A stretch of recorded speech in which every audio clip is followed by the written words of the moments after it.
Hello बच्चों, कैसे हैं आप लोग। आज मैं आपके लिए एक नया लेसन लेके आई हूँ, जंतुओं में पोषण। ये है मानव का पाचन तंत्र। तो जंतुओं में पोषण किस तरीके से होता है या मनुष्य में पोषण किस तरीके से होता है, ये हम इस लेसन में पढ़ेंगे।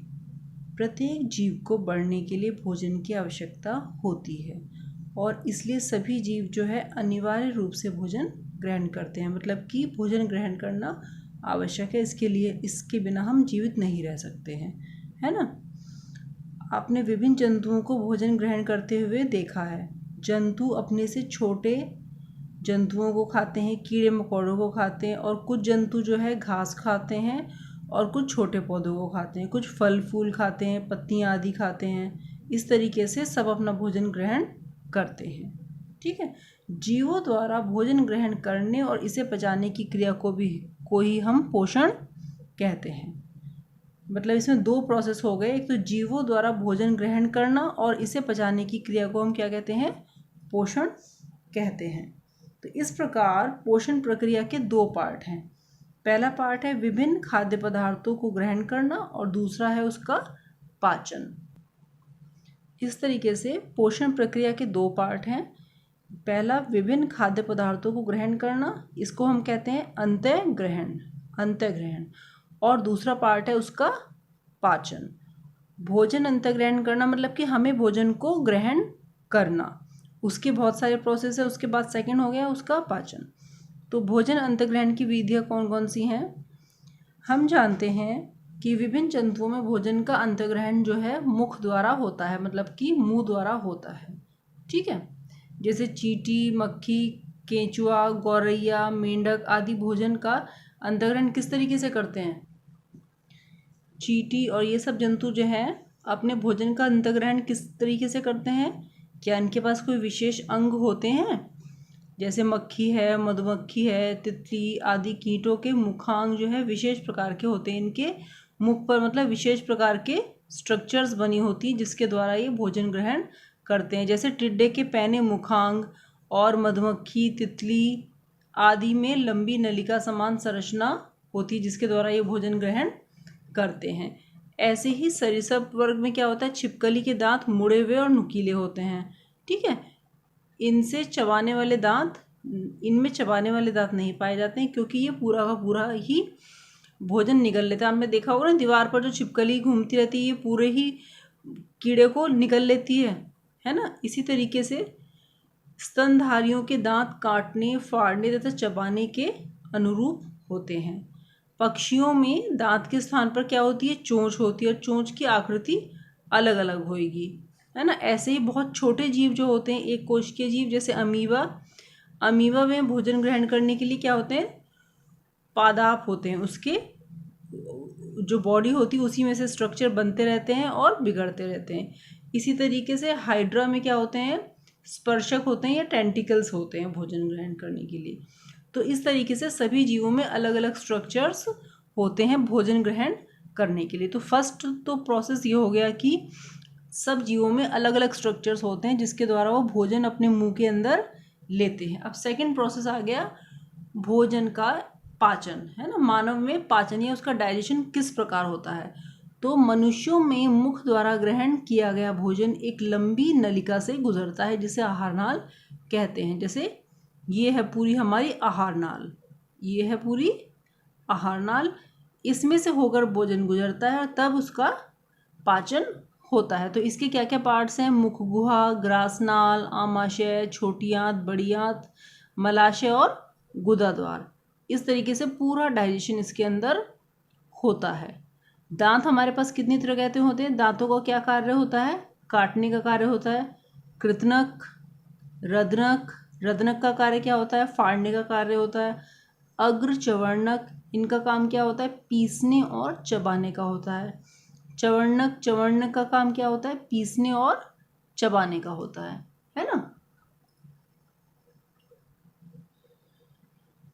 ऐसे ही अगर हम पूछें कि दांतों के ऊपर वाली लेयर को हम क्या कहते हैं, तो दांतों की ऊपरी परत को हम क्या कहते हैं, इनेमल कहते हैं। दांतों की ऊपरी परत को क्या कहते हैं, इनेमल कहते हैं। यह हमारे शरीर में पाए जाने वाला कठोरतम पदार्थ है, मतलब कि सबसे हार्ड पदार्थ है। ये किस चीज़ का बना होता है? यह कैल्शियम नामक लवण तथा प्रोटीन से बना होता है। तो इस तरीके से दांतों द्वारा काटे और चबाए गए भोजन में क्या होता है? लार ग्रंथियों से लार मिल जाती है, जिससे भोजन जो है चिकना और लसलसा हो जाता है। ठीक है। क्या आपने अनुभव किया है कि जब हम रोटी को बहुत देर तक चबाते हैं तो वो मीठी लगने लगती है? ऐसा क्यों होता है? क्योंकि जब हम बहुत देर तक चबाते हैं तो उसके कार्बोहाइड्रेट के जटिल कण जो है मीठे ग्लूकोज में चेंज हो जाते हैं, इसलिए रोटी हमको वो मीठी लगने लगती है ना। तो लार के साथ चिकना होकर भोजन आहार नली में ग्रसनी में से और फिर ग्रास नली में पहुंचता है। ठीक है। यहाँ पर भोजन का पाचन नहीं होता है। भोजन का पाचन कहाँ होता है? ग्रास नली से भोजन आमाशय में आता है, स्टमक में, है ना, आमाशय में आता है। यहाँ पर भोजन काफ़ी देर तक रहता है। यहाँ बहुत सारे जूसेस निकलते हैं जिससे हमारे भोजन का पाचन होता है।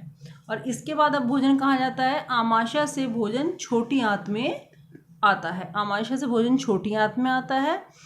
यहाँ पर पित्ताशय से निकलने वाला पित्तरस और अग्नाशय से निकलने वाला अग्नाशयी रस दोनों ही नलिकाओं के द्वारा पहुँचते हैं और भोजन का पाचन होता है ना। इसके बाद छोटी आंत, अब भोजन छोटी आंत के अंतिम भाग में पहुँच जाएगा, जहाँ पर इसकी दीवारों पर उंगली नुमा उभार या विलाई पाए जाते हैं। इस भाग द्वारा पचे हुए भोजन के पोषक पदार्थ अवशोषित हो जाते हैं, मतलब कि भोजन का पाचन हो गया।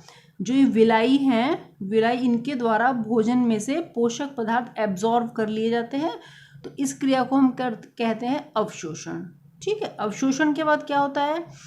अवशोषण के बाद बचे हुए भोजन का उपयोग कोशिकाओं द्वारा शरीर की वृद्धि और अन्य क्रियाओं द्वारा कर लिया जाता है। यह क्रिया कहलाती है हमारी स्वांगीकरण। ठीक है। अब यह भोजन का अनुपयोगी भाग, या मतलब कि यूजलेस पार्ट जो है, बड़ी आंत में पहुंचता है और यहाँ पर इसमें से एक्स्ट्रा पानी भी एब्जॉर्व कर लिया जाता है और ये हो जाता है हमारे शरीर का वेस्ट प्रोडक्ट, जो कि एनएस के द्वारा बाहर निकल जाता है। तो यह क्रिया कहलाती है बहिक्षेपण।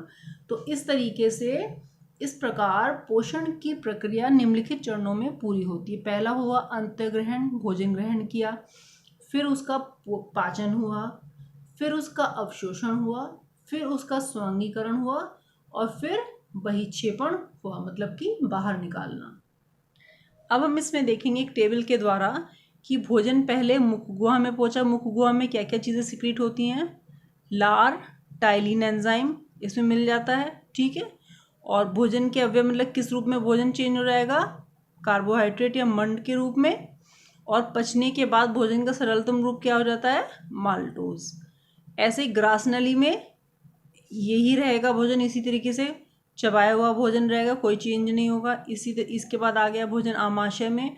आमाशय में कौन कौन से जूसेस सिक्रीट होते हैं? जठर रस, हाइड्रोक्लोरिक अम्ल। ठीक है।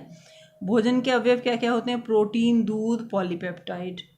और इनसे बनता क्या है? पॉलीपेप्टाइड, दूध से दही बनता है।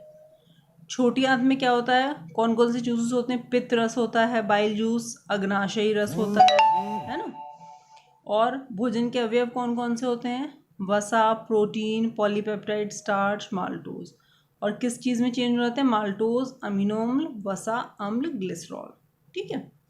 इसके बाद भोजन बड़ी आंत में पहुंचता है। बड़ी आंत में क्या हो जाता है? अतिरिक्त जल का एब्जॉर्प्शन हो जाएगा और उसके बाद गुदाद्वार में वेस्ट जो है वो हमारे शरीर से बाहर निकल जाएगा। तो इस तरीके से हमने पाचन की क्रिया को समझा। अब क्या होता है? घास खाने वाले जंतुओं में पाचन कैसे होता है ना। घास खाने वाले जंतुओं में किस तरीके से पाचन होता है, अब हम ये देखेंगे। दरअसल गाय, भैंस आदि जंतुओं का मुख्य भोजन क्या है? घास है ना, जिसमें जो है सेलुलोज प्रचुर मात्रा में पाया जाता है। अब इसका पाचन आसानी से नहीं होता है ना। रूमिनेंट में छोटी आंत और बड़ी आंत के बीच एक लंबी संरचना होती है जिसे हम क्या कहते हैं? सीकम। जिसे हम कहते हैं सीकम। जैसे कि ये आपको चित्र में दिखाया हुआ है, ये रहा, ये चित्र में दिखाया हुआ है। भोजन के सेलुलोज का पाचन जो है इसी स्थान पर होता है और यह सीकम जो है मनुष्य में नहीं होती, क्योंकि हम घास थोड़ी खाते हैं, हम तो भोजन खाते हैं ना। तो इसलिए हमारे अंदर तो सेलुलोज के पाचन की आवश्यकता है नहीं, इसलिए हम मनुष्य में ये सीकम नहीं पाया जाता है, ये जानवरों में, जंतुओं में ये सीकम पाया जाता है। ये देखो आपको चित्र में भी दिखाया गया है। अब यहाँ तक हमने उन जंतुओं के बारे में पढ़ा जिसमें एक विकसित पाचन तंत्र होता है, जैसे हमारे अंदर एक विकसित पाचन तंत्र होता है ये जंतुओं में, ठीक है। तो उसमें ये पूरी आहार नाल होती है और सब सिस्टम होते हैं कि पहले भोजन जो है मुंह में गया और फिर छोटी आंत में, फिर बड़ी आंत में, इस तरीके से पूरा प्रोसेस होती है। लेकिन कुछ जंतु जो हैं, बहुत से ऐसे जंतु हैं जिनमें पाचन अंग विकसित नहीं होते हैं, है ना। तो इन जंतुओं में क्या होता है, मतलब कोई भी इनमें बॉडी के अंदर कोई भी स्ट्रक्चर नहीं होता है पाचन के लिए। तो इन जंतुओं में भोजन का अंतर्ग्रहण और पाचन कैसे होता है, आइए हम देखते हैं। जैसे अमीबा हो गया, हाइड्रा हो गया, है ना। अमीबा जो है जलाशयों में पाए जाने वाला एक कोशिकीय जंतु है। इसकी स्थिति निरंतर बदलती रहती है, मतलब इसकी शेप जो है कभी कैसी हो जाती है, कभी कैसी हो जाती है। तो इसके अंदर जो है पादाप पाए जाते हैं, जैसे ये इसकी बॉडी जो है कभी यूं, ये इसकी बॉडी चेंज होती रहती है। तो जैसे ही इसके पास भोजन आया तो ये इसको घेर कर इस तरीके से स्ट्रक्चर ऐसे बना लेता है और वो भोजन इसके अंदर चला जाता है।